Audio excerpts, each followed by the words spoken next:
Oh, happy! Hi, Lily Pals. Welcome. Hi.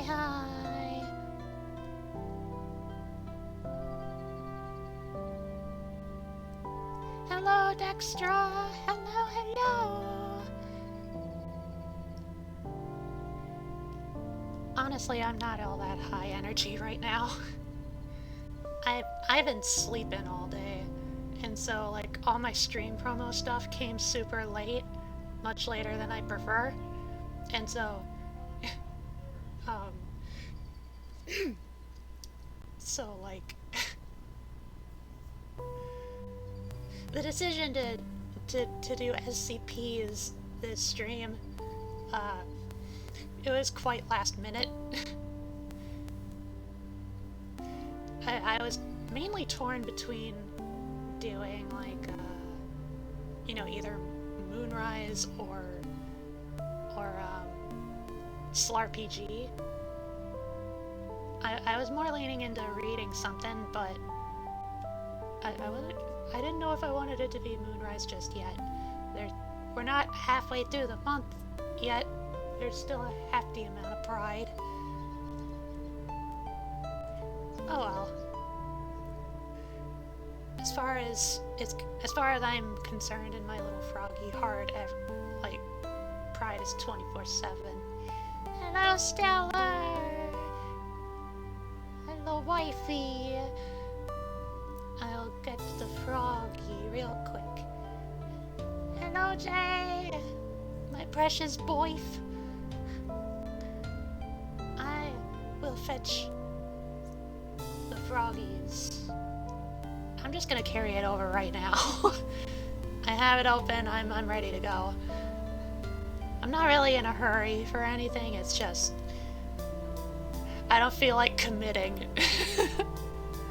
I just want to read. Just take it easy. Plus,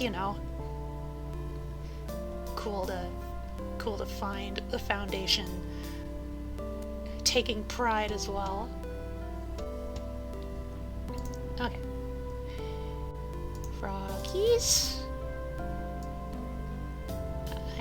I need both of you on my head to comfort me right on top of my head. All comfy, cozy. Froggies. Okay. Let's get the show on the road. I really do like that. Like they do a little art spotlight right here. That's really cool. It's been a while since we last checked up on SCP. I'm tempted to do, look into possible, Pride-related articles, but I don't know, I think that'd be a hassle. Especially when you're trying to find, proper SCPs instead of just tales or other various articles. Nevertheless... Okay,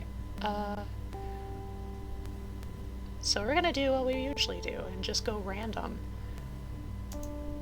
Random SCP. A rating of 136, not bad. Extra hard for comfort. Thank you, I love you. Okay. SCP-4159. Object Class Euclid. Special Containment Procedures. Public access to areas inhabited by SCP-4159 is to be heavily restricted between March and November under the guise of hooded ploverbird nest reintroduction. These areas are to be monitored both remotely and by Foundation personnel posing as Parks Victoria Rangers, and seaweed washed ashore is to be collected and incinerated daily. Populations of SCP-4159 are to be counted and monitored. with civilian inhabited areas nearby to be evacuated should significant numbers of SCP-4159 get too close and fail to be lured away or destroyed. Weather reports are to be monitored for storms at sea with a likelihood of bringing more specimens ashore. A minimum of 4 specimens are to be kept contained within Site-40 for study, along with any notable specimens. Containment will be comprised of a standard wildlife containment cell with a steady supply of salt water. Foundation personnel are advised not to come within 2 meters of SCP-4159 specimens and to always work with partners to minimize the risk of injury. Description: SCP-4159 are carnivorous organisms resembling large clumps of kelp endemic to several coastal regions of Victoria, Australia. The size of SCP-4159 can vary greatly, most often between 4 and 2,700 kilograms in weight, though significant outliers have been found. See Incident 4159-44. But all specimens encountered have been composed of a mass of various connected lengths of kelp. Examinations have shown no significant difference between the tissue of SCP-4159 and naturally occurring kelp species, leading to investigations into whether SCP-4159 is created from ordinary kelp or is an entirely different organism. SCP-4159 inhabits shorelines, reefs, rock pools, and shallow waters, with specimens adopting different behaviors in different environments, suggesting intelligence comparable to cephalopods.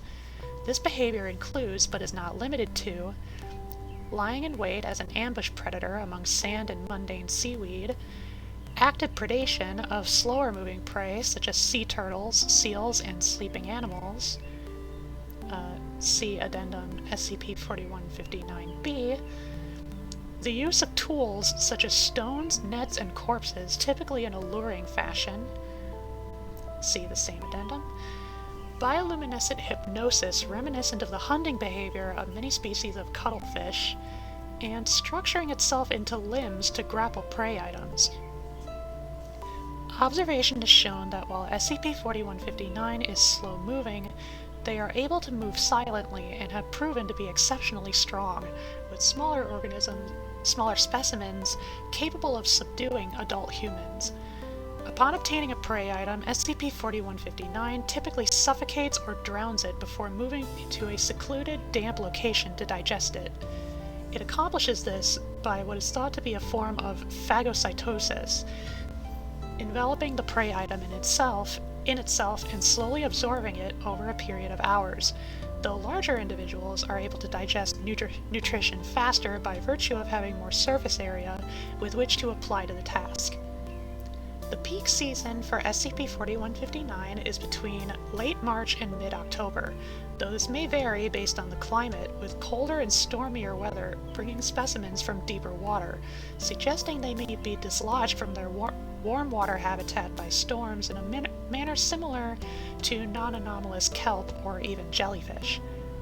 Monitoring of SCP-4159 population's migratory habits has shown that each year they arrive and depart from the same direction, with recent analysis showing populations converging on an isolated reef located at these coordinates. Investigation into this location is still ongoing, though it is suspected to be anomalous due to inconsistent scans and identical reefs being spotted in other locations around the world. Addendum SCP-4159-A.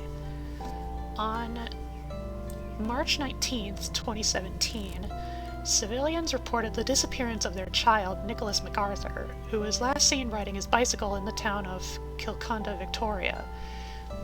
A police search of the area led to the discovery of MacArthur's remains being consumed by an instance of SCP-4159 within a playground tube. Embedded Foundation agents soon dispatched a field team to establish a perimeter, with police units being amnesticized and returned to duty. The specimen was destroyed and MacArthur's remains were recovered. Remains were later buried under the guise of being the victim of an infectious necrotic virus known to be prevalent in the area. Examination of local CCTV footage shows Nicholas MacArthur arriving at the playground at 15:30, playing on the swings, then entering the sand pit where the SCP-4159 specimen had disguised itself as a rudimentary sandcastle. The resultant attack incapacitated MacArthur within 19 minutes before retreating to the playground tube to ingest the victim. Later investigation was able to track the specimen to a creek several hundred meters away. This was the only known instance of SCP-4159 entering a freshwater environment, and one of the earlier instances of the usage of a sandcastle disguise. Hello, RNG! We want a Tower of Francs? I can provide Tower of Francs.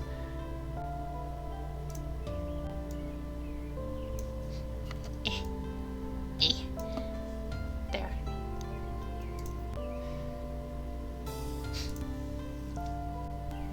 Okay. We're reading about killer seaweed. Killer kelp. Okay, Addendum B. Following a successful operation in the town of Bairnsdale, Victoria, relating to an uninvolved anomaly, a number of Epsilon 6, or Village Idiots agents, were sleeping at a waterfront motel awaiting extraction the following morning. During the course of the night, an SCP-4159 instance subdued and partially consumed Agent Holtzinger. These events have been reconstructed based on witness accounts and recovered security footage. Witness Statement 1 from Mark Bolding. In the microphone? Okay, boss. So it's like I said before, it was about 2-ish in the morning and Jan kicked me out for smoking in the room. I was standing out in the veranda and looking out at the water, thinking about going for a surf in the morning, you know, that sort of stuff. Anyway, I saw something come out of the water right about then. It must have been a seal or something. It looked kind of funny, all flattened and sort of stretched out, you know?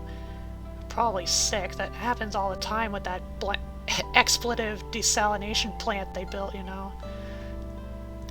Witness Sherry Lockwood. Yeah, it was 2:30 in the morning, and I saw on the security camera that there was all this water and seaweed in the car park leading to the rooms. You know, slipping hazard.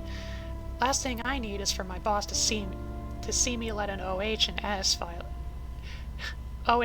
violation go, so I head out with the mop to clean it up. That's when the service button at the front desk paged me.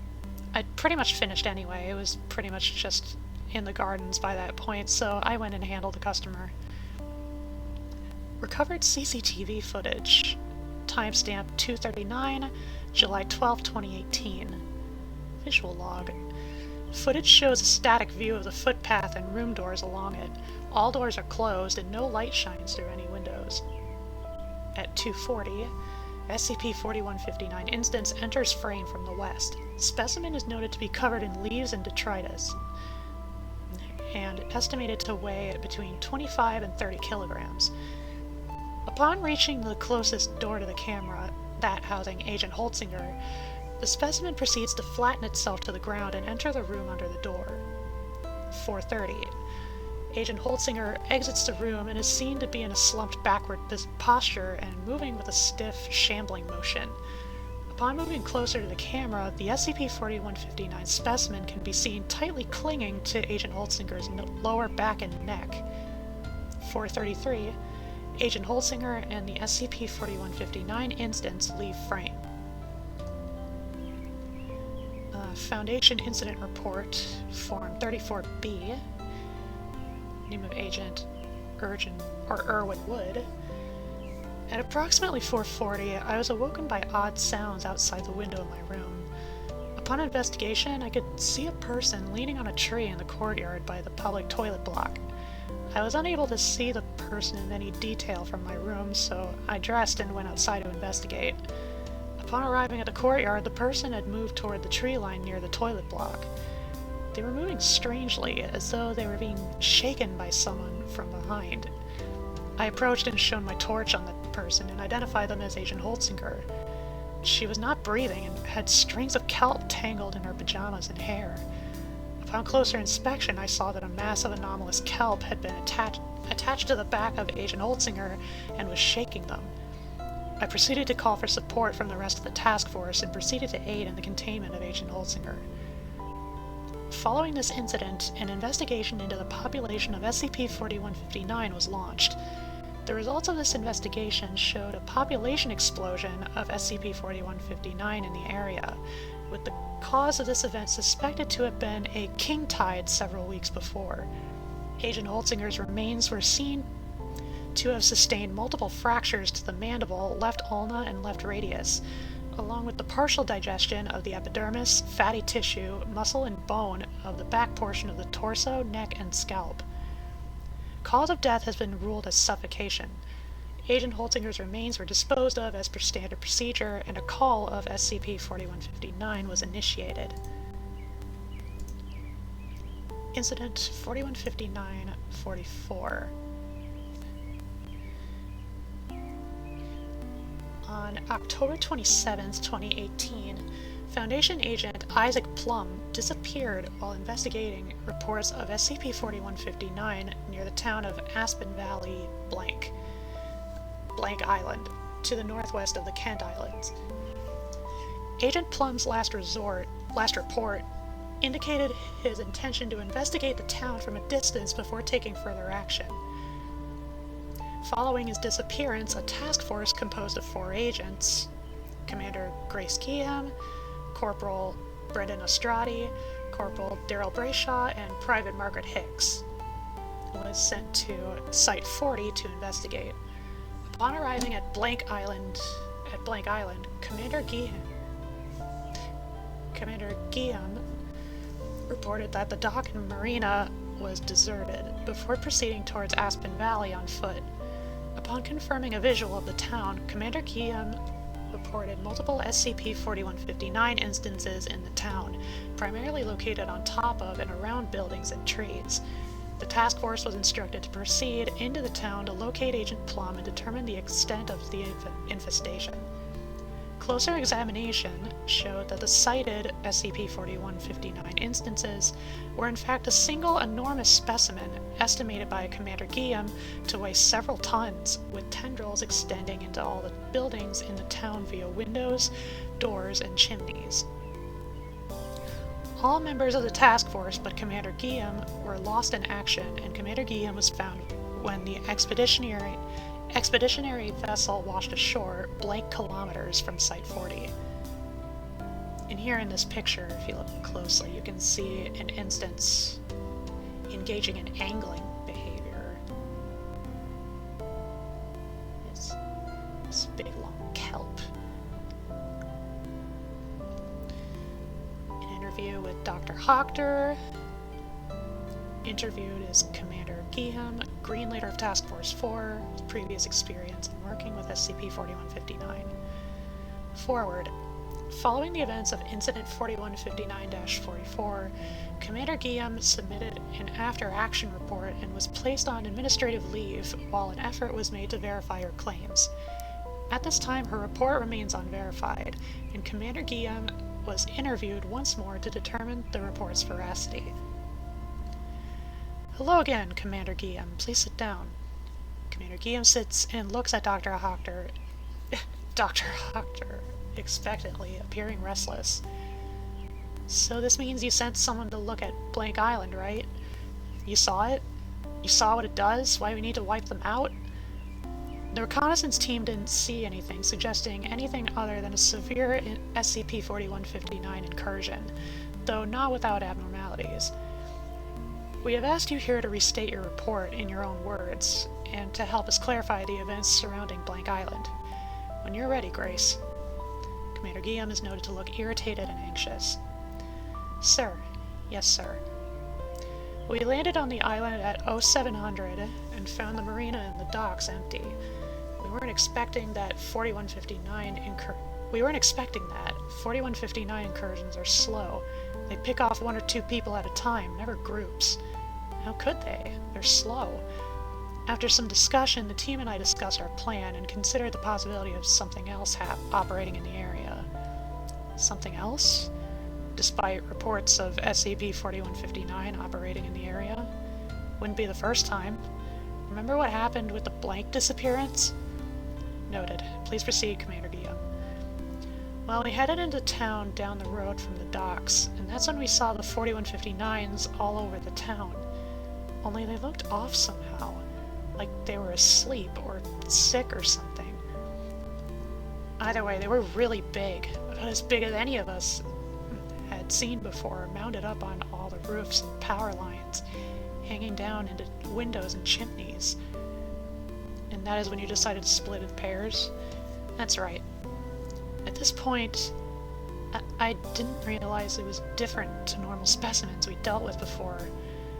Besides, we had the flamethrowers and we were all experienced agents. At least I thought we were. Commander Guillaume sighs and appears remorseful. Continue your statement, Grace. We split up. Myself and Corporal Brayshaw were covering the west side of town. Estradi and Hicks were on the east. We kept in contact with each other the whole time. The insides of those houses, I've never seen it have that effect on an environment before. Commander Guillaume shows visible signs of distress and drinks from a glass of water.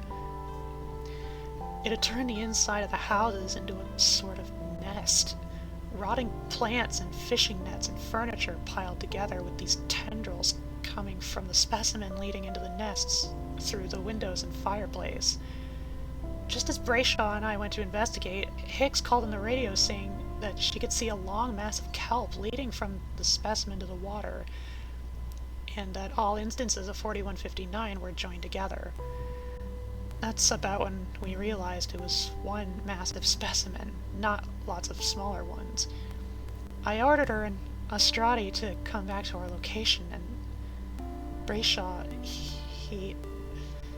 We can take a short break if you need to compose yourself, Grace.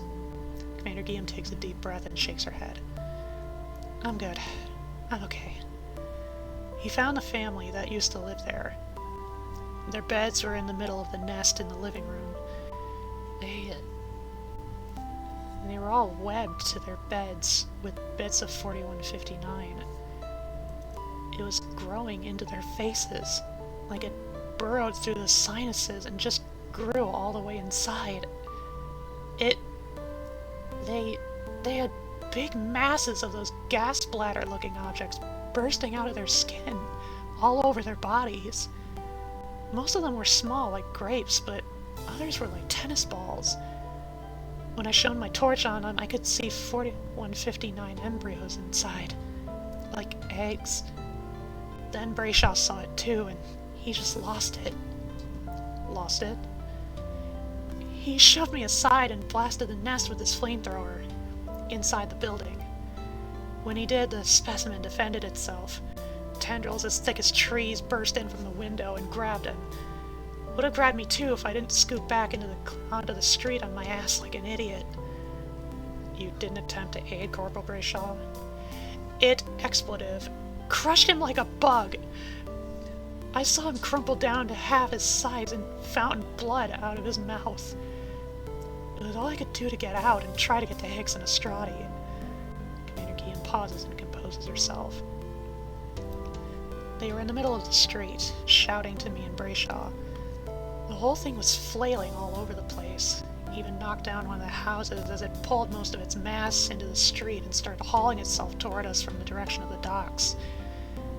We could see at least a dozen people dragging along behind it, caught up in its tendrils like the family Brayshaw found, and hadn't even gotten out of all the houses yet.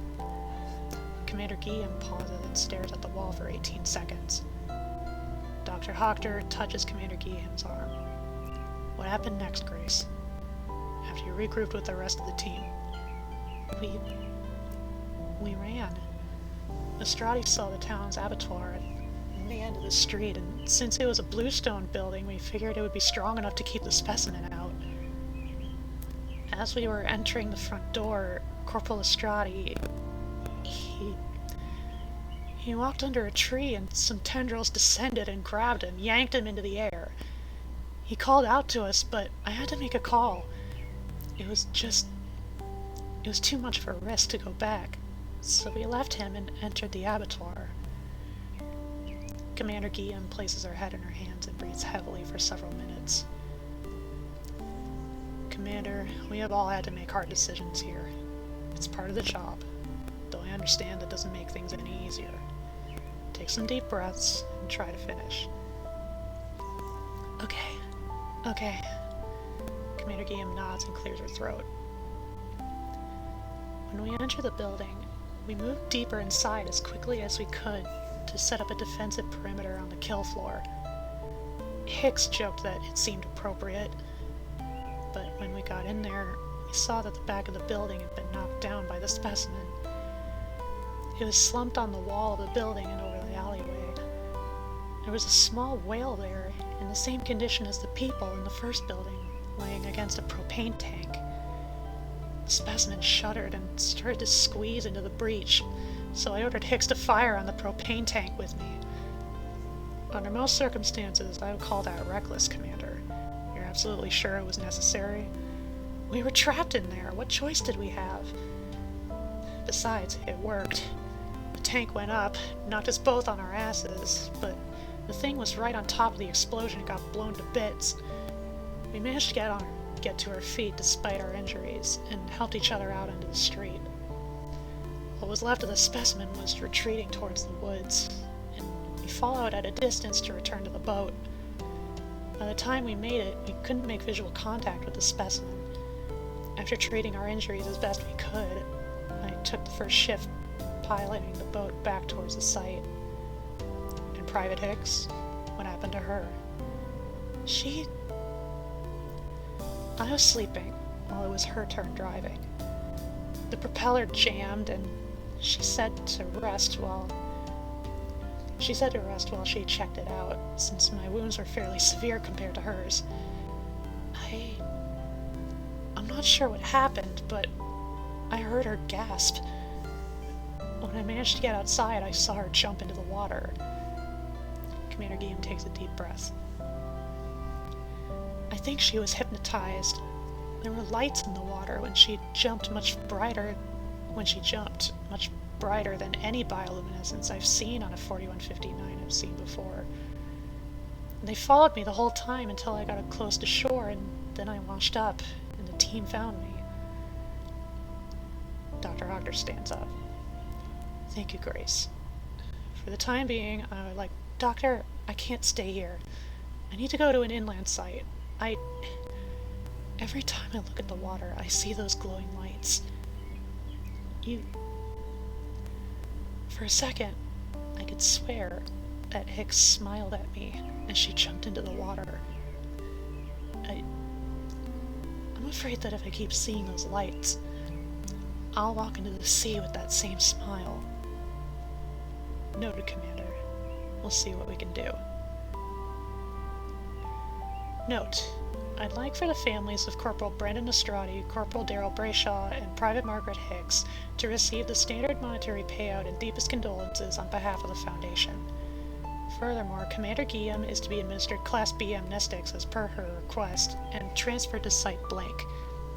Further investigations into the events of Incident 4159-44 and the whereabouts of Agent Plum are to be made a high priority, with extreme caution to be taken in said investigation.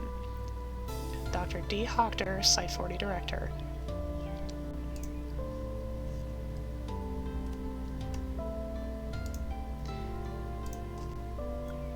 Under the sea. Under the sea. Just in time for the Little Mermaid remake. God.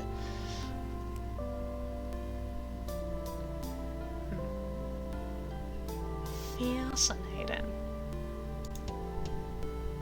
But up next, same generation, rating is 61, SCP-4691, Object Class, Keter. Special Containment Procedures. Suburban areas are to be screened for reports of SCP-4691 as often as resources allow.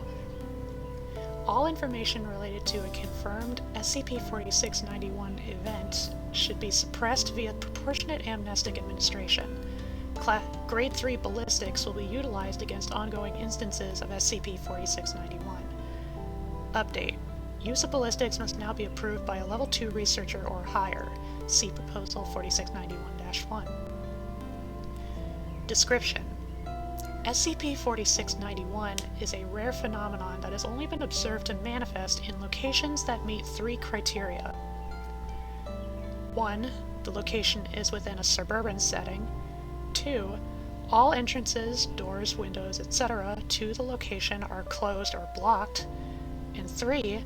Only one resident occupies the location. SCP-4691 causes all the entrances at a given residence to become impossible to open and highly resilient to damage. Electronic communication of any kind is also disabled. An SCP-4691 event ends if an entrance is broken open. This often requires excessive force, estimated to be a minimum of 40,000 newtons. Approximately the amount needed to move a train car. It is unknown if the anomaly ends naturally over time.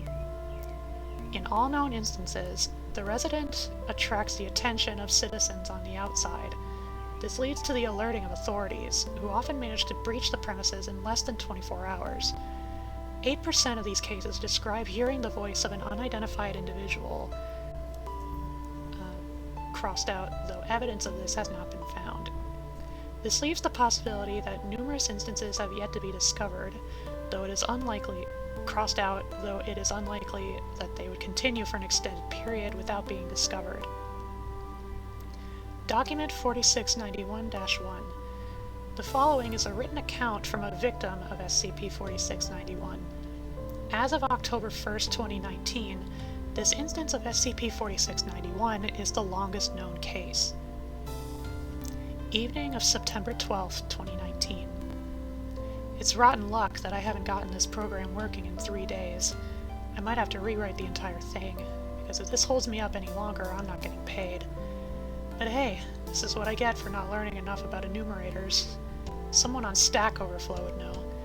Not that I can ask, because the internet's down. Again. Damn internet. Stuck with this horrible speed for years, and now it's just not responding at all. I should just read. I should just leave the computer for a while and read one of the many books lying around this room. But I'm frustrated, and the rain's got me on edge. How can I focus enough to read like this? Fucking shit. Someday I'll... September 12th, 2019, almost midnight. This might be the worst time to try to write in here, but nothing's happened for several hours, and I need to think straight. I heard footsteps downstairs, which was alarming since I live alone. Then I heard the sound of clutter being moved around, and I figured they could have been a burglar. I grabbed my phone and tried to call the police, but there was no service. I held my breath to stay quiet. If they thought I wasn't home, they might just take what they wanted and sneak away. But then I heard them shout something upstairs. "Time to eat!" Their voice sounded like an older woman, I think. Natural. If it was an imitation, it was a damn good one. On the other hand, I couldn't imagine a kindly old woman invading like this. Things were quiet for some time after that. No voice, no rummaging, no footsteps. I decided to risk leaving my room. I tiptoed out, listening carefully for a reaction. When I got close to the steps, I leaned around the corner and took a peek. Nobody was there, but the light was on when I was sure I'd left it off. More importantly, on the table sat a plate full of food. From the scent, I could already tell what it was. Seashore fettuccine. I crept down the stairs. They creaked, so I thought for sure whoever was down there would hear me coming, but there was no reaction. I searched the kitchen, the bathroom, the basement, everywhere around the house, but there was nobody around. Not even a door or window left open. I assumed I wasn't in danger, so I figured I was supposed to let someone know what had happened. I tried the landline, but that was dead. I considered walking to the nearest police station, but it's a long way away from here. What if I knocked on a neighbor's door? Their phones and internet had to be out too. It was late as well, so they probably wouldn't have been awake to see someone else leave. Was it worth disturbing them for this? Nothing had happened aside from the meal on the table. I threw it away regardless. I didn't trust it. I've been sitting in my room thinking about what to do, I guess. On one hand, whoever had been in my house had committed a crime. On the other, was this really worth getting worked up over? I'm tired. The stress this has caused me is ridiculous, not to mention distracting. The journal therapy helps, though. I'll try to call the police again tomorrow. Morning of September 13th, 2019. I was awoken by that voice. Just as welcoming as before, to the point where I wasn't immediately alarmed when I opened my eyes. I ran downstairs at top speed this time. Still didn't catch them. The house was empty yet again. All that was left was a plate of eggs on toast. The phone still wouldn't work. Neither did the doors, to my surprise. It must have been the rain. The water would have swollen the wood. I eventually prodded one of the sunny side up eggs. Warm, soft, tempting, but I still chucked it. I know nothing terrible has happened yet, but I'm feeling uneasy. Who had been in here? Why make me 2 meals? How did they get in if I couldn't even get out? Were they gone? Only one way to be sure. Afternoon of September 13th, 2019. I waited up the stairs behind the corner. If they had more food, they'd appear eventually. I wasn't sure if I'd attack them or what, but I could at least follow them, figure out how they were getting in and out. According to my phone, it was 12 p.m. on the dot. I was particularly ready at that time. It was logically when someone would serve lunch. It was right at that moment that a power surge must have happened. The light in the dining room rapidly grew brighter, so fast that it caught me off guard and hurt my eyes. I shut them tight and hid back around the corner. "Time to eat," they said again. I turned back to catch them, the spots on my retinas obscuring my vision. Eventually the spots faded. Still no one. Just a fresh BLT on the table. I was certain I hadn't heard footsteps walking away, so I had no idea where they'd gone. I was starting to wonder if they'd been there in the first place. I touched the BLT. The bread was lightly toasted, and I could smell the bacon. I know they didn't get this from my kitchen. I didn't have any bacon in the house. Or any eggs or fettuccine, now that I bring it up. What I usually make for lunch is cheese sandwiches. Plain cheese sandwiches. I took a nibble of the bacon. Just a little. Then I threw the rest away. Even if it's poison, it shouldn't be enough to kill me, only make me sick. I'll find out in a few hours, I guess. Evening of September 13th. I didn't get sick. I waited around the corner again. Similar result, complete with another surge. I covered my eyes this time and held firmly onto the railing. When I heard time to eat, I immediately pulled my hand away. I thought I saw a flash of someone. Not in the dining room, but through the doorway to the living room. Someone leaning back in the recliner. I couldn't get a good look at their face, but for the moment they were there, it was as if they'd been in that recliner forever. Immobile, almost helpless. It could have been a trick of the mind, but at this point, could it really? The table this time had a plate of pizza, spaghetti, lasagna. I remember something like that. I think my mother had made it once or twice. A recipe she'd found online. Sure sounded like something that could be found online. I had to admit that I was starving. I hadn't eaten all day.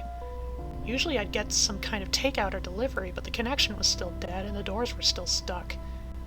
I looked in the fridge. I'd been putting off going to the store, so my only options were still a cheese sandwich. Even from there I could smell the lasagna. Couldn't stop myself from imagining the spice of the tomato sauce and the umami of the cheese and pepperoni. I broke. Each bite I chewed slowly, At first, to be sure there wasn't anything foreign in it. Soon, I was chewing slowly to savor everything. I found myself relaxing, breathing in a way I hadn't in a while, like a child who had nothing to worry about. When I finished, by pure instinct, I brought the plate to the kitchen to wash. I discovered that the other dishes were already clean.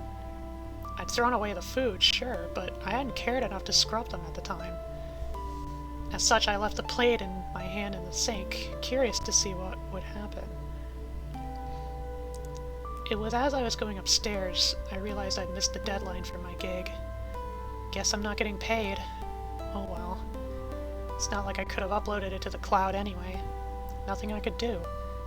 Why even spend so much time worrying about someone whose face I've never even seen? Morning of September 14th. I'm awake earlier than usual at the moment. I'm pretty sure I had a nightmare, but I can't fully remember it. I think there was a dragon. A dragon in a massive hall like Union Station. I tried to get away by running up a tall spiral staircase. At the top, there was nothing but a small restroom, perfectly clean. I ran back down, and the dragon was still there. I ran back up. Bathroom again. That's all I could think of. Running up and down, and the voice again. May as well eat breakfast. September 14th, almost noon. As long as there weren't any dishes to do, I closely examined the doors and windows today. I suppose they don't appear any more swollen than usual, but it couldn't take that much moisture to do this, could it? The front door itself was always a bit stiff, being slightly too large for the frame. I could just wait it out. Eventually it would open. A neighbor approached the door just when I was about to leave it be. They said that I hadn't been out in a while and asked if I was fine. I thought for a moment and shrugged. They pressed, and I explained I'd been busy with numerous clients. They eventually left, seeing how we didn't have anything else to talk about. Maybe they could have helped with the doors, but it wasn't like I needed to get out soon. Why should I ruin their day just because the door's a little stuck? It's not like there was an emergency. I'm fine. I'm sure The lights just turned on behind me. Guess it's time for lunch. Evening of September 15th. I've been thinking a lot, deciding what I'll do next. But what is there to do next? Who says there has to be a next? I've asked myself these questions over and over. They want an answer, but to be honest, I don't. I don't think I have one, and I don't want to force myself to think of one. Who says I've been thinking at all? This journal certainly doesn't. Looking back at what I've written, it's just the same thing happening over and over. The same thought process. That's something I've realized. I haven't been thinking. I've just been sitting here, pretending. No calculations or evaluations have been going through my head. Just questions I keep forgetting to answer. Decisions that I've already decided. I wonder if I'm the only one who thinks like this. I wonder who else. Dinner's ready. I'll put this down for now and write in here when something new happens. On September 30th, 2019, the parents of Ian Lostetter, the author of the above documents, tried calling his home. When they received no response, they called emergency services, who arrived before agents, following Proposal 4691-1, could stop them. After authorities managed to remove the door from its hinges, Lostetter was found in his room, staring at a closed book. Lostetter resisted being moved from his residence, though he was quickly overpowered. At the local hospital, Lostetter was observed to be suffering from acute starvation. Medical examiners discovered he had been consuming a viscous mixture of mucus and dust in amounts far exceeding the average produced by the human body per year. embedded Foundation agents were alerted to the present instance of SCP-4691, and Lostetter was taken into Foundation custody. Lostetter's parents were given Class A amnestics and were told their son would have to undergo extensive physical and psychological therapy. No new information has been discovered from him at this time. Proposal 4691-1, September 15th, 2019. Researchers of SCP-4691. Given how little information we have on SCP-4691 and the recent discovery of the incidents of SCP-4691 affecting Ian Lostetter's home, I propose that instead of breaching the residence, we allow the instance to continue as long as possible. Given Lostetter's observed behavior since the discovery, it's clear that the anomaly has more properties than we were initially aware of. Further observance could prove extremely beneficial in future cases. It is fortunate this instance was discovered by us and not authorities. Keep in mind that this opportunity will not likely arise in the near future. Dr. Rogers. That's kinda spoopy. It's definitely like more psychological than what we usually get into. It's interesting though. It's just a thing. It happens. What are the tags like? Auditory, ectoentropic, hallucination, intangible. Ectoentropic, what does that mean?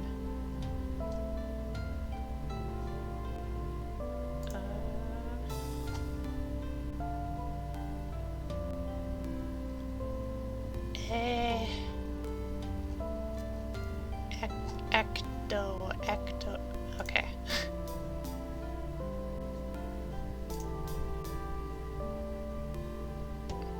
Ectoentropic. I'll find out sometime else. Still, I kind of like this one. It's neat. Next up, ooh, SCP-3030. Pretty easy to recite.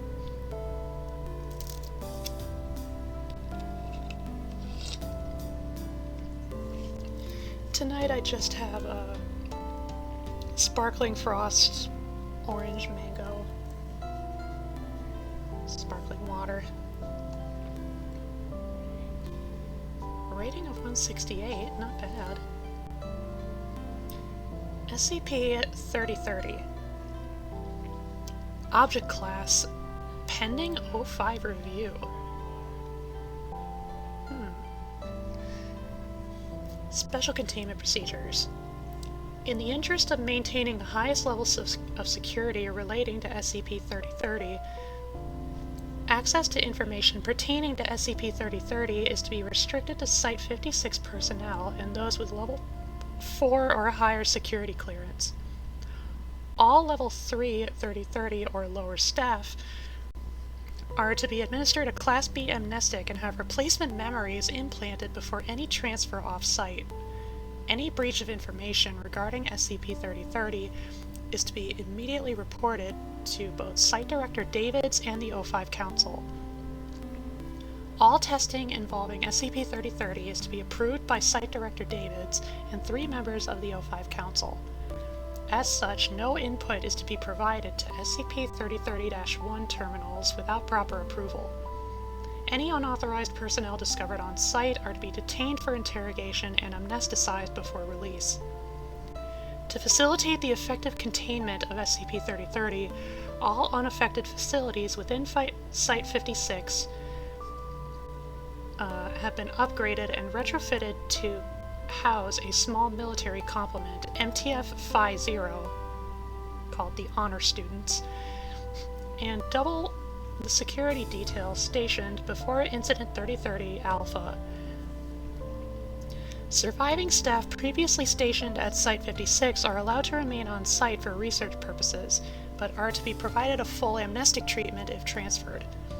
As per the order of 05 blank, any anomalous objects discovered that have not been subsumed within SCP-3030 are to be recovered and moved off-site, and Site-56 is to be considered provisional to the containment of SCP-3030 until further notice. When SCP-3030-1 becomes active, MTF-50 is to be immediately dispatched to attempt initial containment on all instances of SCP-3030-3. Any available MTF unit with applicable expertise, as well as MTF Move-4, the debuggers, is to be put on standby for assistance as needed. If the situation is not resolved within 60 hours, any units remaining on standby are to be immediately dispatched to contain instances of SCP-3030-3, and MTF Move-4 is to prepare to enact Procedure 87 Ombuds in the case of total containment failure. Description: SCP-3030 is the designation attributed to the number of anomalies and anomalous objects residing within Site-56 since the events of Incident 3030 Alpha. Formerly, Site-56 was a dedicated research and containment site that specialized in quickly drafting and implementing complex containment procedures for powerful anomalies. Few objects were contained on site, and most objects were routinely moved to other sites to make room for new objects and controlled environment testing.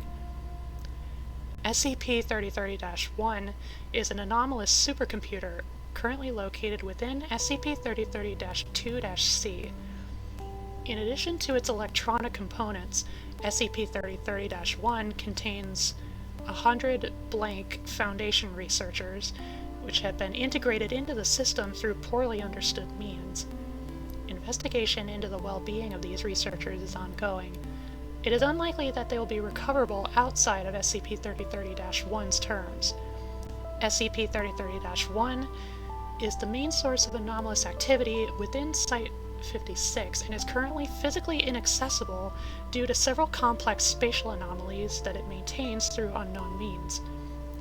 Once monthly, or whenever data is input to one of its terminals within Site-56, SCP-3030-1 will generate an arbitrary number of anomalies, hereafter referred to as SCP-3030-3, and output brief data on them to all of its terminals. Currently, amounts have ranged from 4 to 18 anomalies at once. There are approximately 130 terminals throughout Site-56, 11 of which are outside of SCP-3030-2.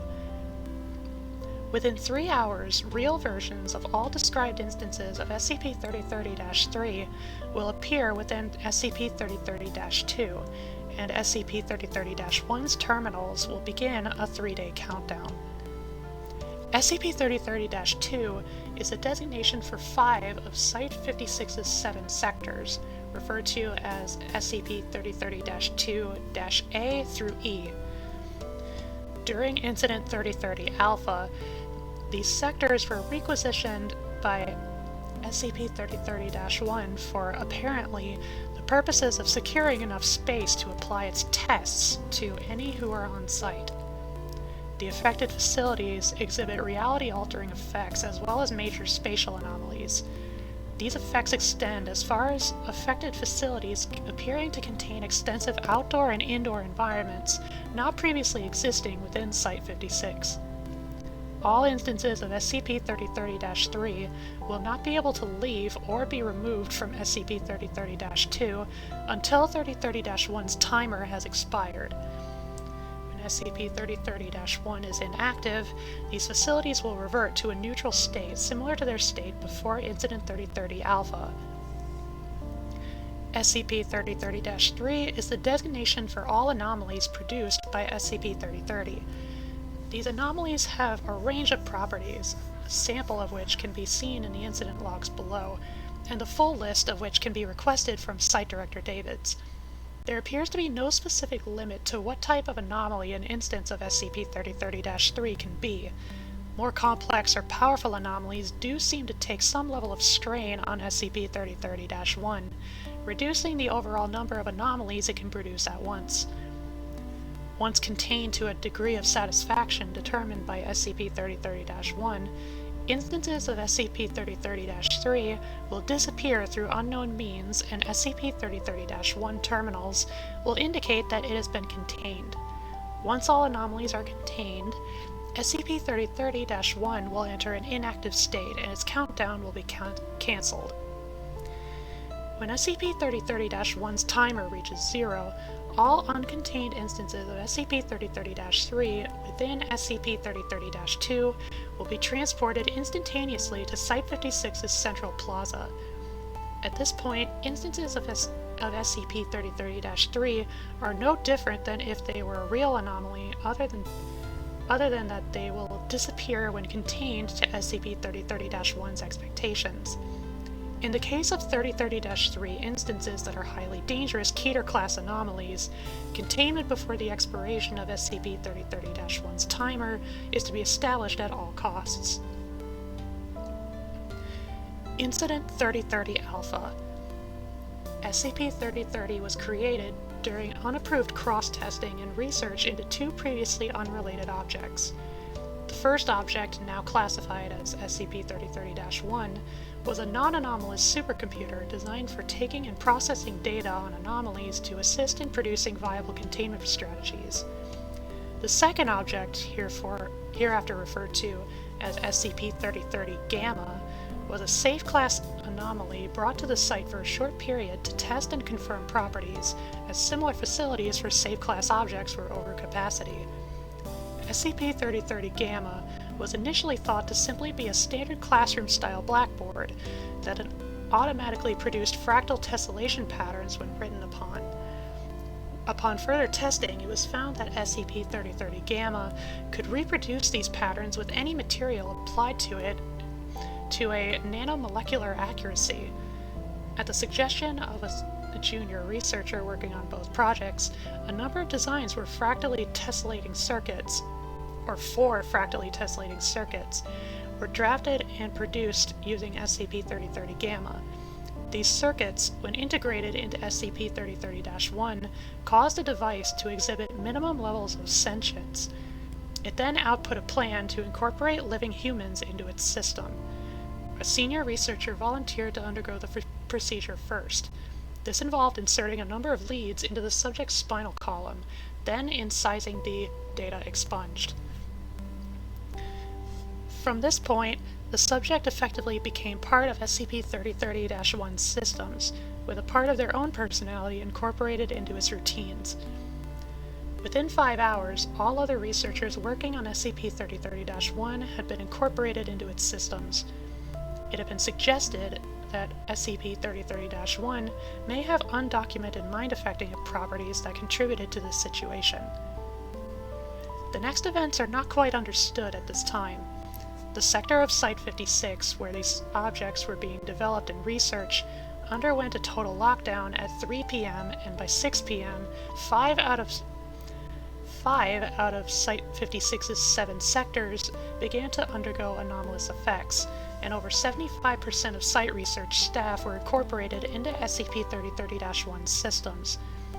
At this point, SCP-3030-1 entered its first active state and output 10 instances of SCP-3030-3, which were distributed to the newly created SCP-3030-2 facilities.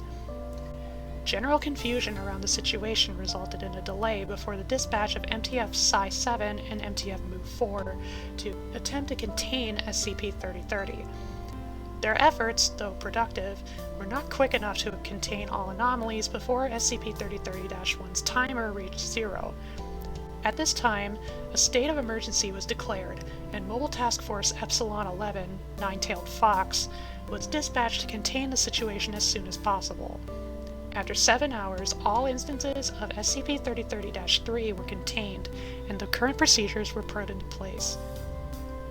A brief sampling of SCP-3030-3 instances are listed below.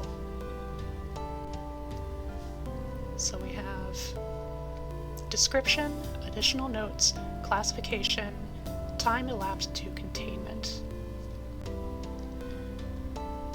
So number 1. A 10-meter tall beryllium-bronze octahedron with extensive engravings in Brahmi script on all of its sides suspended in midair through unknown means. Humans within approximately 100 meters of the object became psychologically unable to look away from the object or leave aforementioned distance. Additional notes. Rough translation of script described it as an object of worship.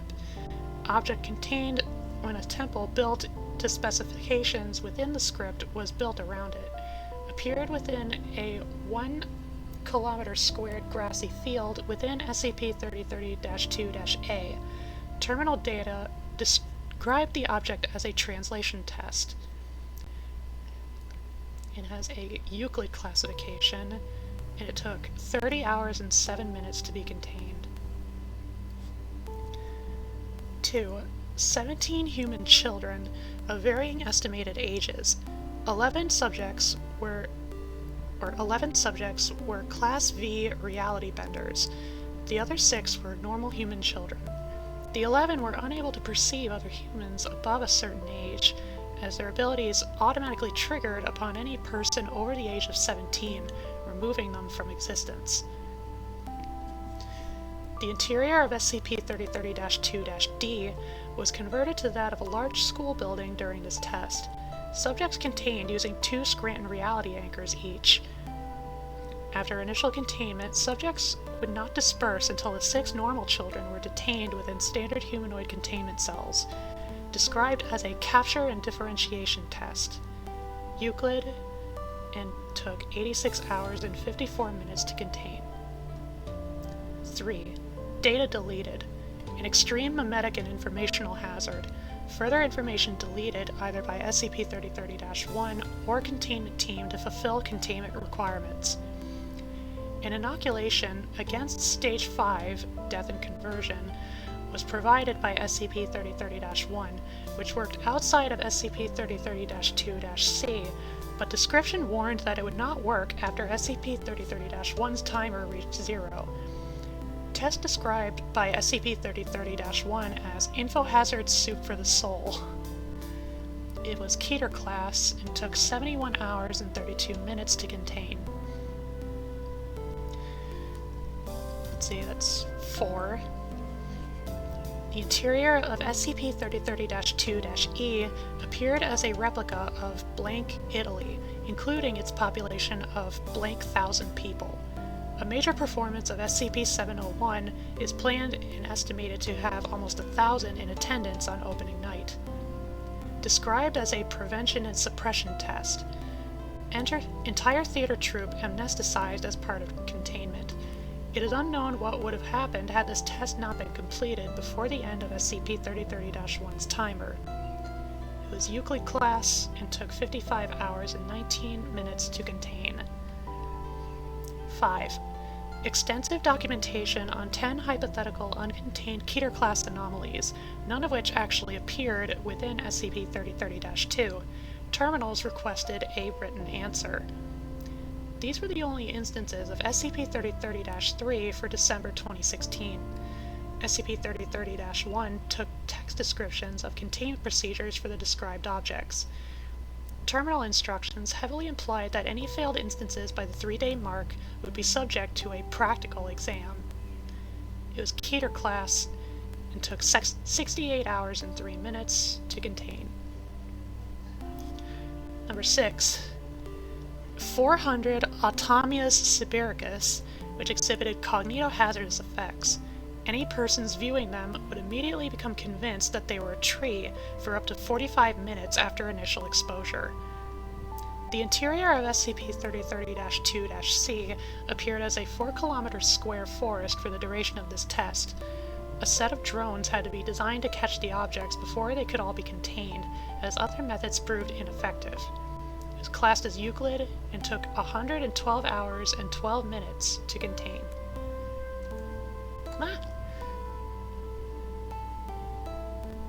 Let's see, that was what, 6? Yeah, 6. 7. One human male capable of phasing through solid matter. Subject exhibited signs of military and special ops training and was initially well armed and supplied. The interior of SCP-3030-2-E was converted into that of a small industrial complex. When SCP-3030-1's timer ended, the subject proved well aware of what was going to happen, averting a plan to contain him and escaping Site-56 within 25 minutes. Subject described as GOI Conflict Test. It was classed as Euclid and took 140 hours and 27 minutes to contain. And then lastly, SCP-106. Until containment, SCP-106 was confirmed missing from his containment cell. Investigations into how SCP-3030-1 transported SCP-106 into SCP-3030-2-B during this incident are ongoing. The interior of SCP-3030-2-B appeared as a 20-kilometer squared area, one corner of which contained an extensive labyrinth, which SCP-106 appeared in, the opposite corner containing a replica of SCP-106's current containment complex. Terminal data described object as a review test, classed as Keter, and took 9 hours and 38 minutes to contain. Selected testing logs. Inputs into SCP-3030-1 have been simplified for the purposes of this document. In-depth descriptions of the inputs provided to SCP-3030-1 during testing can be requested from Site Director Davids by personnel with 43030 clearance. Input: slightly altered data on 3 safe class objects within Foundation custody. Result: SCP-3030-1 outputted an error, explaining that input objects were unnecessarily simple. SCP-3030-1 also outputted documents explaining containment procedures for said objects. Input: slightly altered data on 3 Euclid class objects within Foundation custody. Parameters referring to environmental complexity set to lowest value where possible.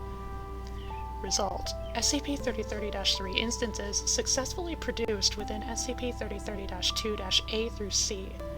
Each environment was a concrete 50 meter by 50 meter room with the object of the center in the room. Containment established without difficulty.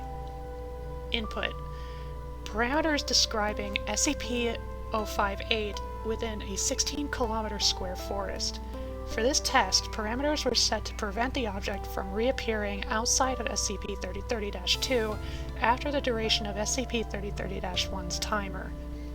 Result: SCP-058 successfully reproduced as an instance of SCP-3030-3. Personnel on site prepared for the event that said parameters were incorrect or insufficient.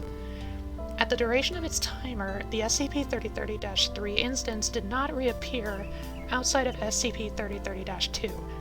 All further tests have had these parameters set to avoid containment breach. Further testing logs are available by request from Site Director Davids. Research into the possibility of using SCP-3030 as a training facility is ongoing under direct supervision of the O5 Council. Cool.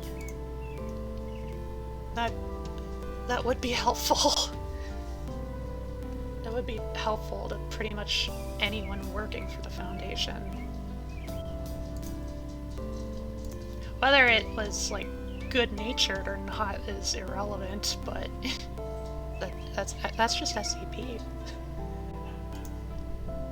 Next. Alright. This one is from the first generation. We're going back a ways.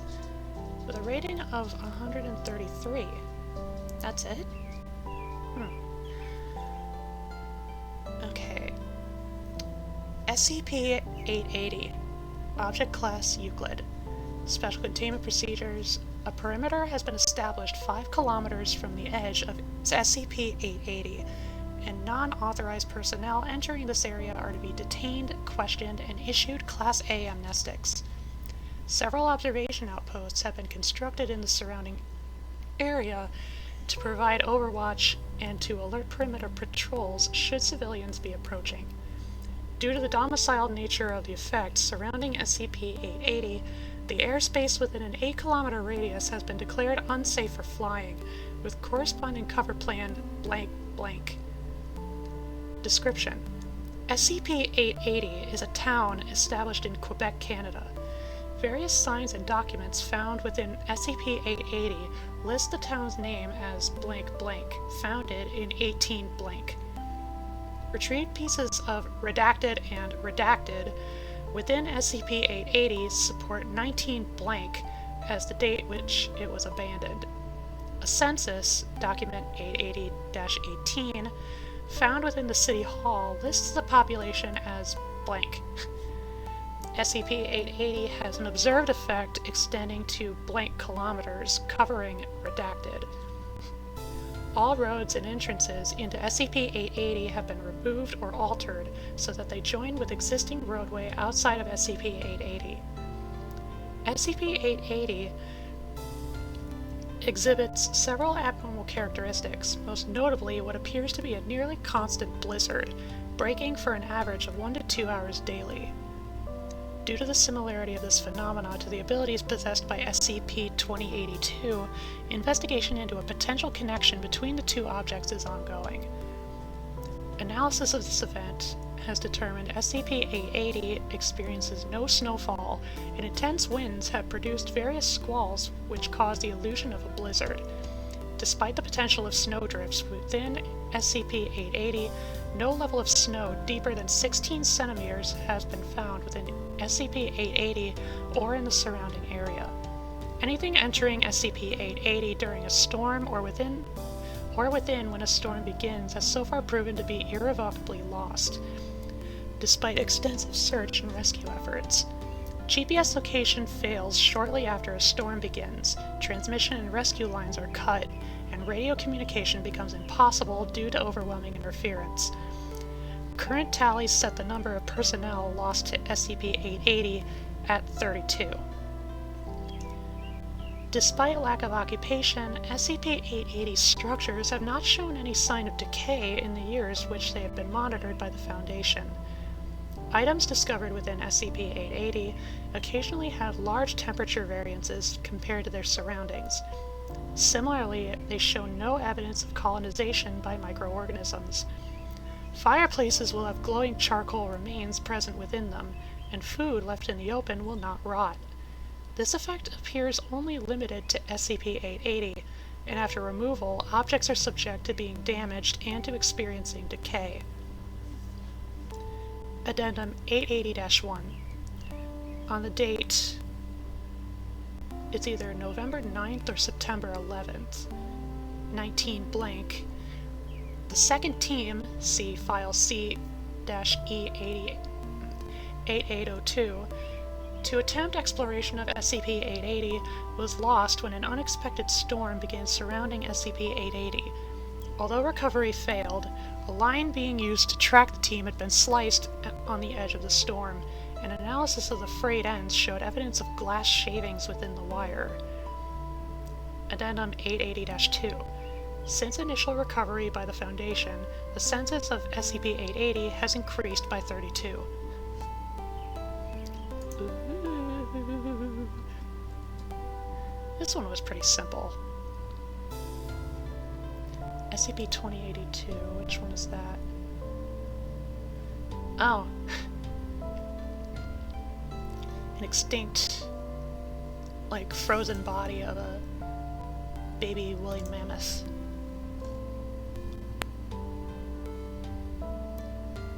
Okay. Next up, we're in the 5000s now.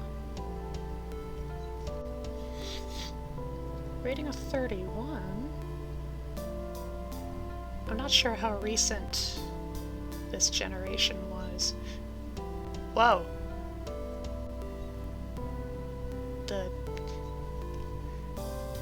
It's not the SCP Foundation here, it's Nuclear Dream. We awaken a new era. Ooh. Anyway. SCP-5632. It's a fishy. Object Class Euclid. Special Containment Procedures. All instances of SCP-5632 are currently contained in a Type C containment aquarium tank equipped with bulletproof glass located in Wing B of Site-22. Only one instance should be withdrawn at a time, and only for study or healthcare purposes. Description: SCP-5632 designates a previously unknown subspecies of pteroi fish, also known as lionfish. SCP-5632 does not present noticeably different physical characteristics from those of the fish of the Scorpaeniformes order. However, SCP-5632 instances are capable of causing small explosions to scare off predators, stun, and hunt down prey. These explosions have been identified as similar to those resulting from detonating a plutonium bomb, but on a much smaller scale, as they present slight traces of ionizing radiation and electromagnetic pulses. SCP-5632's explosions do not present serious damage to human health, being only capable of causing injuries similar to those caused by bullet impacts. However, long exposure to said explosions can result in mild radiation poisoning symptoms. Unlike common pteroi fish, SCP-5632 instances' dorsal stingers are not completely functional and cannot inject poison. Instead, they store biological analogs of uranium and plutonium, which are emptied after a few rounds of explosions. It is theorized that SCP-5632 instances are capable of synthesizing those components from the nutrients they consume, although the method by which they do this is not entirely clear. The presence of an unidentified organ near their gills has been detected and has been proposed as the possible responsible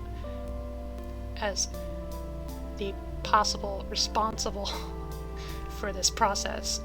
Testing on this is ongoing. Addendum A, Object Discovery.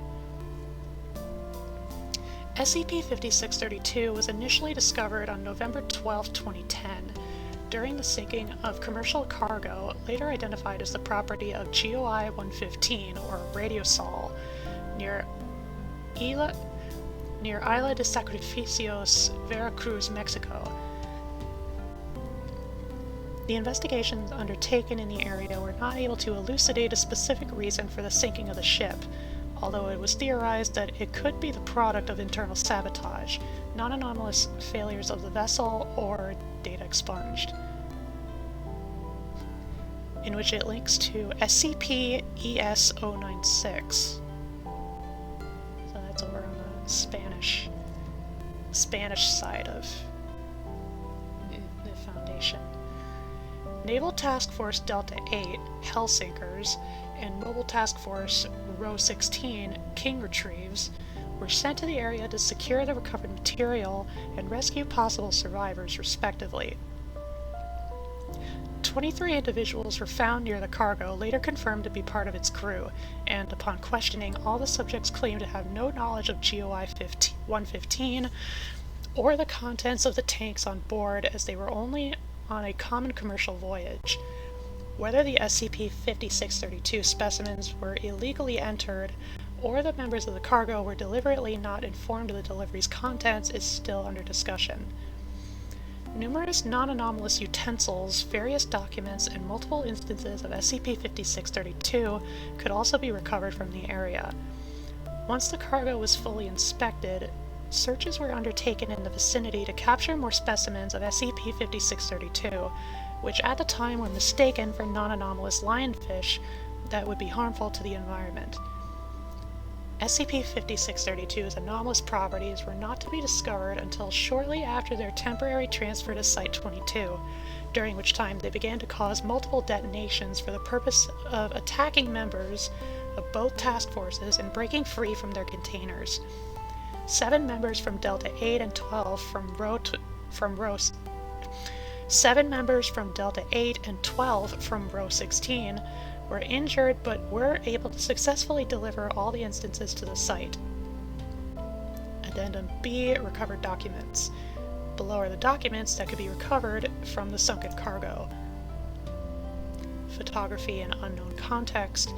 The individual presented in the picture is presumably someone associated with, or otherwise related to Radiosol or SCP-5632. Ambrose Restaurants, from Chaz Ambrose to Ruben Valerial. Subject: solicitude. Kind regards, Mr. Valerial.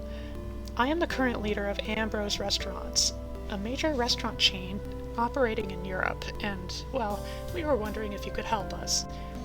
You see, we've been getting rumors about entities previously modified by you, and we've been curious to bring those biological wonders to our restaurant plates.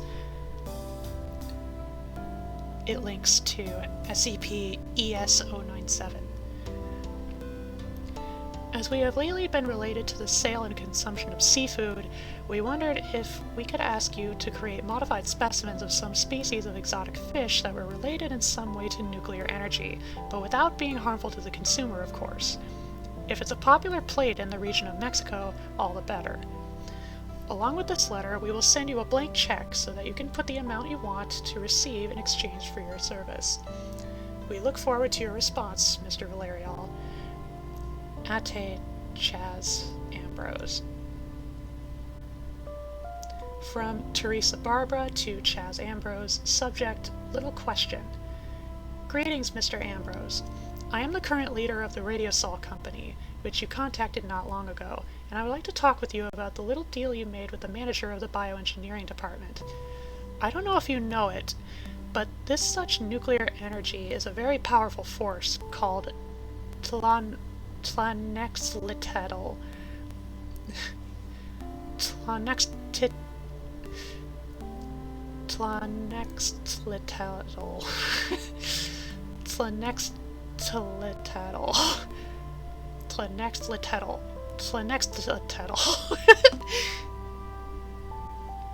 Not to be trifled with or taken lightly, and it is a sacred symbol of my people. I therefore consider that this request to Mr. Valerial is a bit disrespectful, and I do not see how he has agreed to make the deal with you without asking me first. You see, I do not agree with the idea of using Tlanexlitedal as a culinary ingredient or as a condiment for those beings who have been blessed with the gift of possessing that strength. Instead, I believe that such animals should be treated with respect, just as any other living being deserves. Although the deal has been agreed upon without my consent, I will not deny it either, as long as they make sure to treat them at least respectfully. Therefore, I would like to ask you to cancel all culinary events that are related to the cooking and preparation of the specimens that you have received from us. In case you wish to ignore this letter, I advise that you should not tempt the most powerful flame of all in that way. We will impatiently await your response, Mr. Ambrose, and we hope you will not ignore the warnings. Sincerely, Teresa Barbara. From Chaz Ambrose to Teresa Barbara. Subject: apology. Kind regards, Miss Barbara. I'm afraid that we will not be able to fulfill your request since a single event has already been organized in which the consumption of the fish that were kindly sent by your corporation was involved. As an apology, we are sending you 40% of the earnings from the initial event, 6.4 million euros, along with this letter and a chart in which you can choose any plate to be delivered to you as soon as possible. Again, we are very sorry to have accidentally offended your people, and we offer to repair any possible moral damage that may have resulted. Ate Chaz Ambrose. From Teresa Barbara to Chaz Ambrose. Subject: response. Greetings, Mr. Ambrose. I would like to apologize for the aggressive tone of the previous letter. I am ashamed to have behaved that way with you. I have had a talk with some Radiosol managers who have helped me to understand that, after all, the consumption of powerful animals is not a serious offense to the morale of my people, as I believed, and in fact, animals have been used in certain disputes, the use of which is considerably less ethical than your use. Also, I would like to sincerely thank you for considering and choosing my company's bioengineering services, as we have been receiving additional bioengineering requests from third parties since the banquet date, which I assume was influenced by you. As a way to compensate for the lack of respect that I may have shown you, I will prepare and send you a second freighter with similar specimens, so you can organize a second event. Thanks for trusting us, Mr. Ambrose. We look forward to keeping working together for a long time. Truly yours, Teresa Barbara. P.S. Remember not to keep multiple of those fish too close together or in very stressful environments. They get a bit unruly, and when they organize, they can be a real headache or something more serious than that. Since the sinking of the cargo, there have been sightings of people collecting non-anomalous lionfish, as well as an increase in the hunting of these animals suddenly. The reason for this is under investigation. Fish. Nuke fish. You see this fish? It'll nuke ya.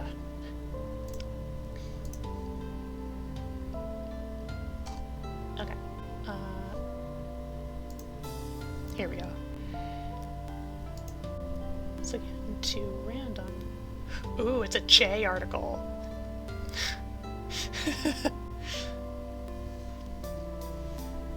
Rating of 122. SCP 025-J, or 025J. Object class non-toxic, asterisk. Special containment procedures. SCP 025J TM, a $69 value, can be yours for only 2 easy payments of $29.99. There's shipping and handling at your discretion. Assembly may be hazardous to your health. Consult your ethics committee before buying. Amnestics not included. Available while reality lasts. The SCP Foundation is responsible but not liable for any injuries that occur during the use of SCP-25J. Description.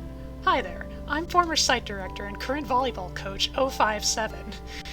Now you may know me for my redacted, but today I'm here to tell you all about the amazing new world of liquid product SCP-25J, trademark. Now, despite its name, SCP-25J is no joke. Using the latest and greatest technology, we've condensed every peanut butter flavored cosmic horror into convenient bottled size. It's thrilling, educational, and the taste is to die for. Kids love it, and parents are there too. There's nothing you can't do with SCP-25J and a little imagination. Look, crack open a can and there's instant K-class chaos! Dramatization. Now it's a tiny containment unit. And look, flying through the air, it's cracked into your best pal's skull! Wowee, there's so many things you can do with SCP-25J! Don't believe us? Listen to these amazing testimonials! Audio logs 25J 1 through 3. Dr. Johansson. You know, it really is an amazing product. My kids have been so much better. I have never seen them so happy before.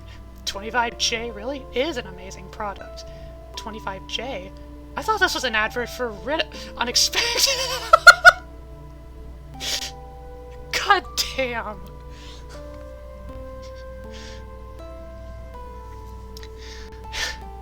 So when did you get 25J? Oh, it's a D-class unit. The doctor gave it to me yesterday. And what exciting things did you use it for? I strangled that asshole 2736 with it. Wowee!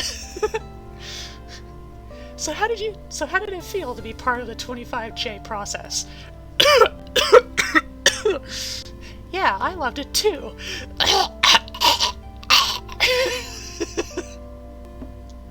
God. Asterisk. Side effects of liquid SCP Foundation may include hair loss, skin loss, loss of soft tissue, brain rot, spontaneous human combustion, and bodily integrity failure. Under no circumstances should anyone open any bottles of SCP-25J anywhere at any time. 057 is not affiliated with the Overseer Council or SCP Foundation, or any other group of interest. Any claims to the contrary should be disregarded before it's too late. Spillage of SCP-25J may result in stained carpet or tile, irremovable odors, and the end of life on Earth as we know it. And in the picture, oh shit.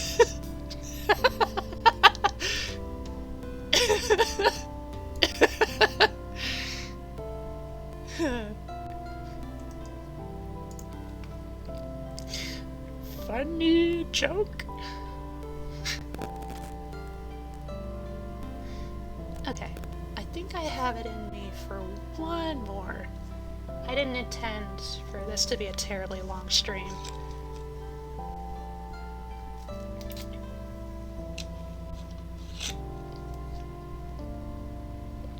Okay, let's go! Alrighty then.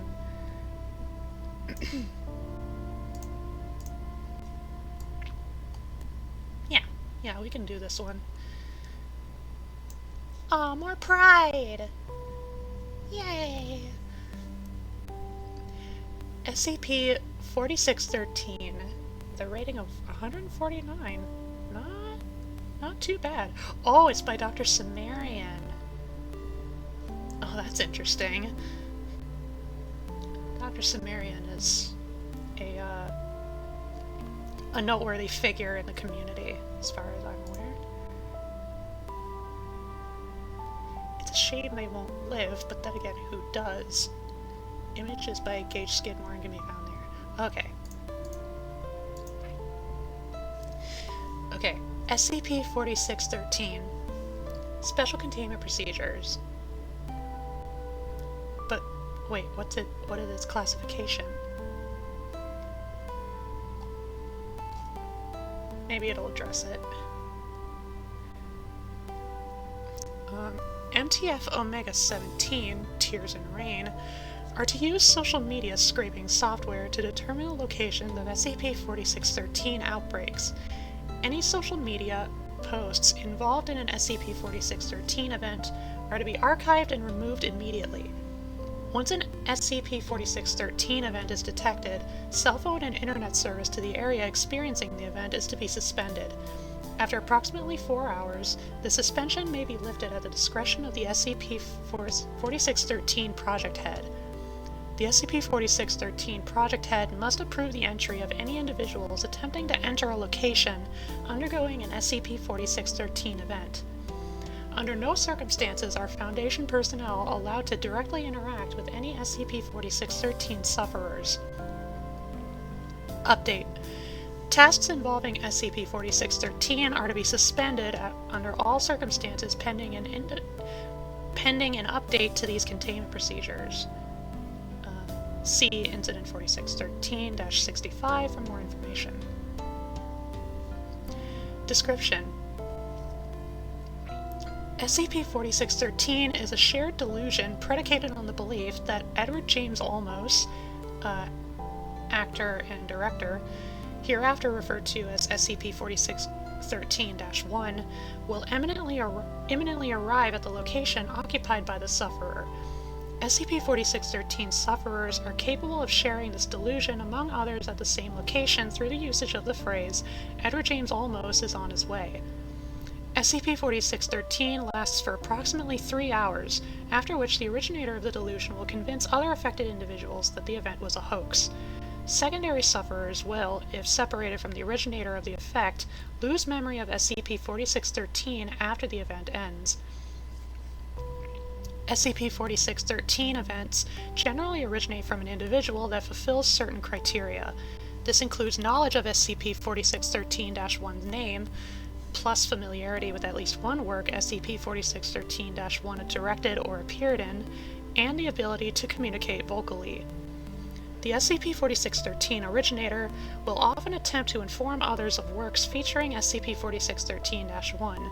The vast majority of secondary sufferers will become excited at the prospect of meeting SCP-4613-1, even if they previously knew too little or nothing about SCP-4613-1. This will not preclude an individual leaving SCP-4613 affected locations, however. SCP-4613's self-resolving nature makes it difficult to determine how long SCP-4613 has existed. SCP-4613 was detected by automated social media scraping software utilized in other projects. Social media posts promoting SCP-4613 can attract others to the event, and will persist after the event concludes. So here we have some, like here's an incident log. I think these are addendums. Okay. On April 13, 2019, an SCP-4613 event occurred at a Denny's restaurant in Clifton Heights, Pennsylvania. The event was determined to be anomalous despite the fact that SCP-4613-1 was making an appearance nearby.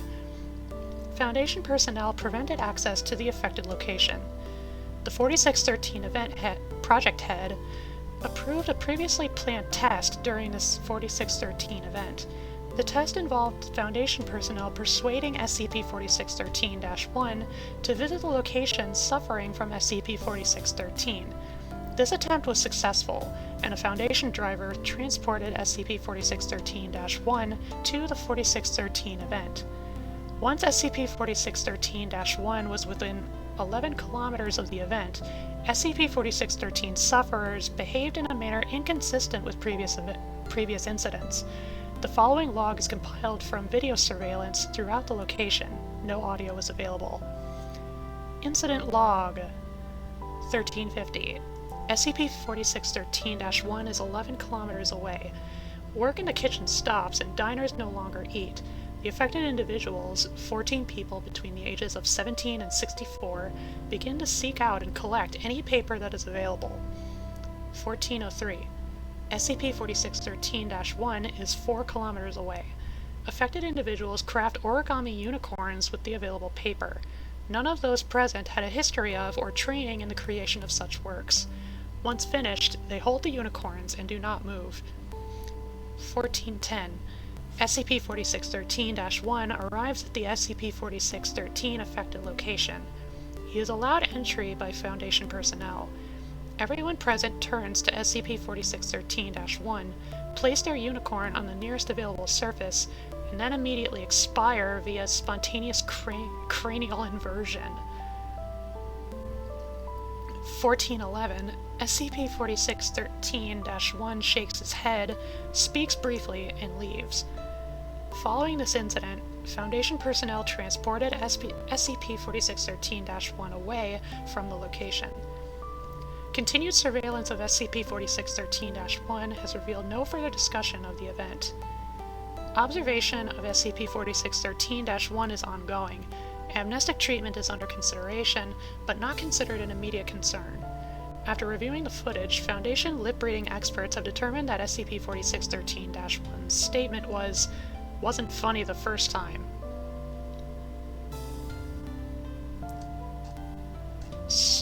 Strange. It's very strange. But, neat, I suppose. Good job, Edward James Olmos.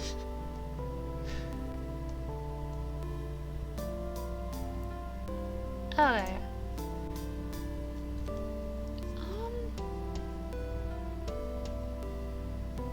I'm gonna click one more, and if it's short, then I might read it. Oh, it's another J. Oh my god. Okay, I have to do this one. With a rating of 244, damn. SCP-1992-J. Object Class Keter. Special Containment Procedures. If the existence of an SCP-1992-1 is confirmed, Foundation agents are to attempt to persuade passengers to disembark. Foundation personnel are advised to not board the train, regardless of how persuasive the arguments of the passengers are. Should Foundation personnel fail to keep an instance of SCP-1992-1 from crashing, MTF Gamma-5, the red herrings, are to secure the crash site, disseminate information concerning the crash, and identify all passengers. Survivors are to be taken to hospitals under Foundation control until released to their residency and given Class B amnestics. Cover stories are to be fabricated for the deceased at the discretion of MTF Gamma-5. Description: SCP-1992 is a worldwide phenomenon focused around various forms of media including novels, music, movies, television programs, video games, comic books, and internet-based media. SCP-1992 physically manifests in the form of an autonomous passenger train, designated SCP-1992-1, Multiple instances of SCP-1992-1 are capable of existing at once. SCP-1992 events begin with the announcement of a piece of media that is met with widespread enthusiasm, a variable researchers have tentatively termed hype.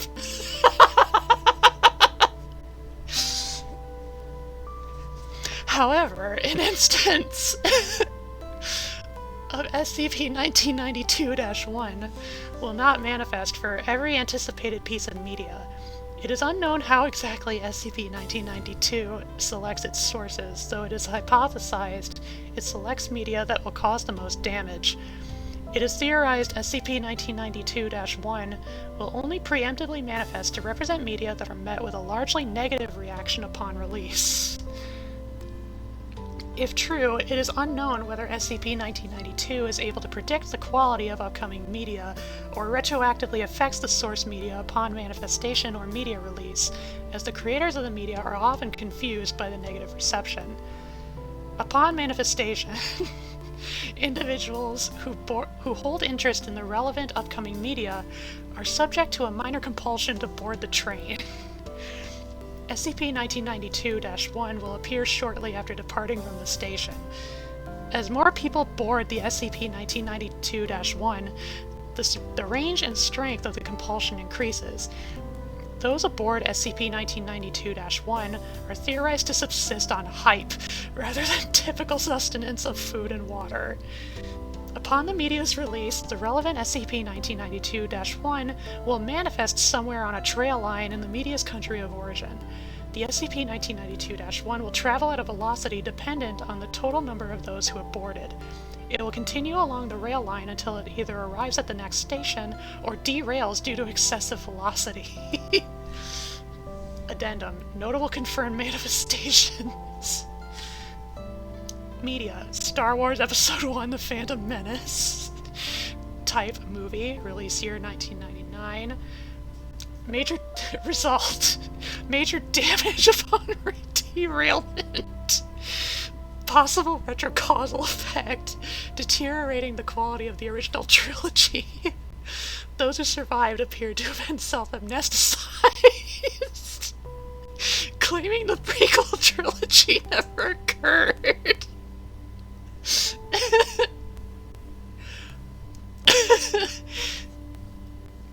The Matrix Reloaded. Released in 2003. Upon derailment, the train was subjected to an erratic temporal anomaly that caused it to randomly slow down for brief periods of time, colloquially bullet time. After several rolls, the train somehow managed to land back on the rails. It successfully reached the next station, where it exploded and killed everyone in the train at the station.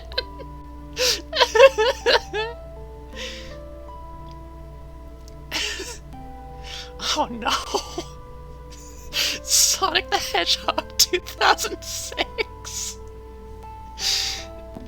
Despite the only moderate amount of passengers, the train was able to spin upon derailment and accelerate to supersonic speed.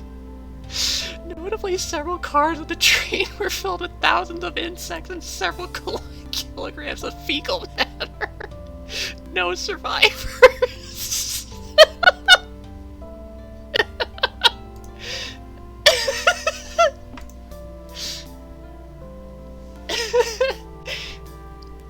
Indiana Jones and the Kingdom of the Crystal Skull, 2008.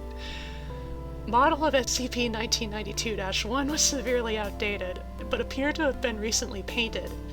An unidentified flying object, assumed to be part of the SCP-1992 phenomenon, appeared to attempt to abduct the train. The UFO crashed into a water tower, and the train derailed, killing all inside. A single passenger was found several kilometers from the crash site, having apparently sought shelter in the train's kitchen refrigerator.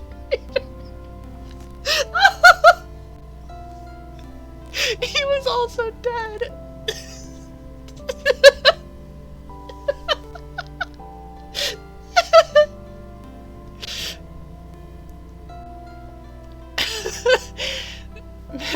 other M.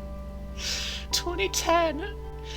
Although the instance of SCP-1992-1 was traveling at speeds much higher than is recommended, it did not derail for almost 2 hours. It was not until a male voice of indeterminable origin gave the train permission to crash that the train derailed, killing all the passengers.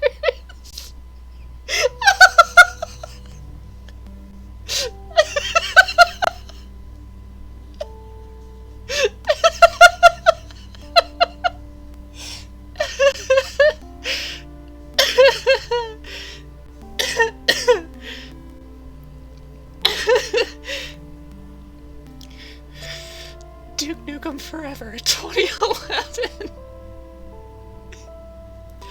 After almost a decade of inactivity, the relevant SCP-1992-1 suddenly began manifesting again.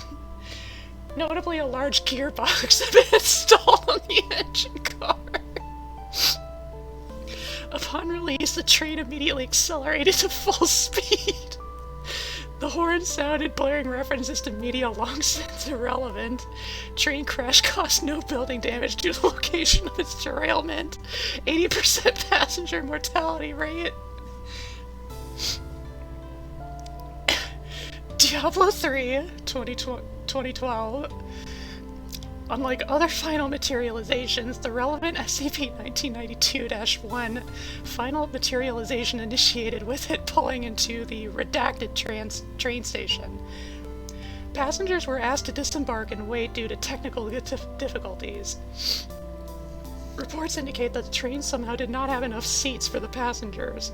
When it finally did depart with its passengers, it quickly derailed into a nearby auction house. And despite being off the tracks, it was able to propel itself through a Sony building several kilometers away. Strangely, a high percentage of the passengers survived, and despite their complaints, would board another train from the same engineers. Prometheus, 2012. Severe damage to the domestic area it derailed into. Reports indicate residents of the area could have avoided death if they had simply fled at any cost.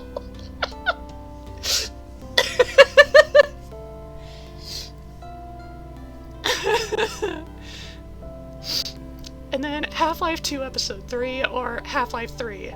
Not available. SCP-1992-1 is unique in that it is the only steam-powered locomotive to date. Current estimated velocity upon release nears the speed of light. XK-class scenario hypothesized upon the release of the game. Oh my god. It's a fucking hype train.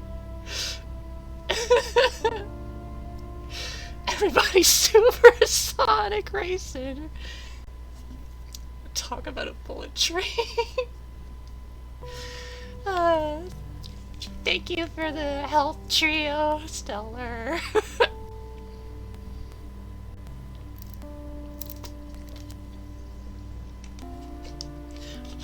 I forgot to get regular water. Oops. Okay, I'm stretching.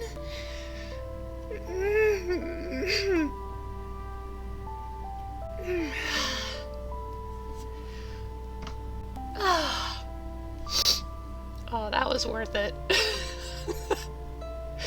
Oh, that was a great way to end it. I love it. SCP-1992-J. The hype train. Oh my god. If it went on any longer, I might have gotten a headache. Laughing too hard.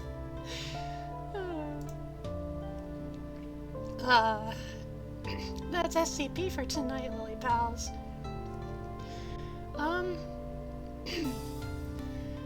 By Friday, I'm definitely gonna dedicate stream to either Moonrise or more SlarPG. I'm leaning towards Moonrise, because I know there's still... We're halfway through the story. So yeah. Anyway, that was a chill but strange and somewhat hilarious time.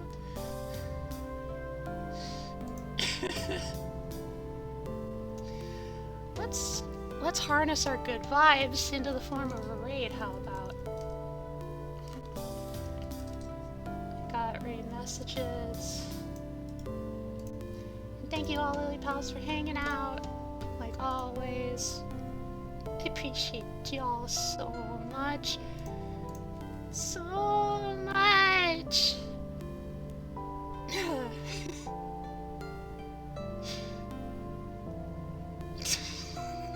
Self-amnesticization. Star Wars Episode 1. I love you! Okay, who is live right now? Who's up? Who up? Dum-de-dum-de-dum. Hum-de-dum-de-dum-de-dum.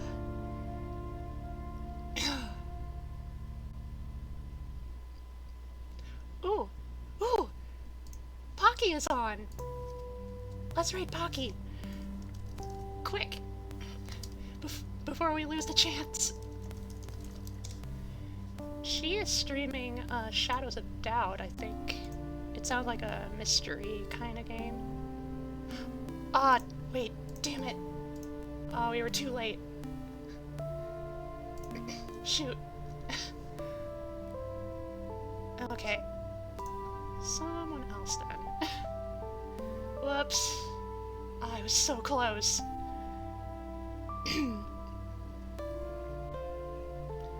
Okay, who else? Who else? I see Iris is online. I see Jort is online. Oh, Torsten. Torsten's raided us before. He's playing Minecraft. Let's raid into some Minecraft with Torsten.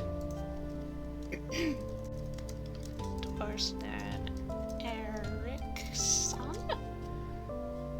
Alright, Lily Pals. Thank you so much for coming and hanging out. I'll see you all next Friday for either more Moonrise or SlarPG. We need to get back to our gaze. It's very important. Alright. As for next week, no idea what I'm probably gonna have in store, but, you know, ain't that just the way I work? Aren't you guys used to it by now? I hope you are. I hope you are, because I hate to disappoint. Anyway. Alright. Good vibes.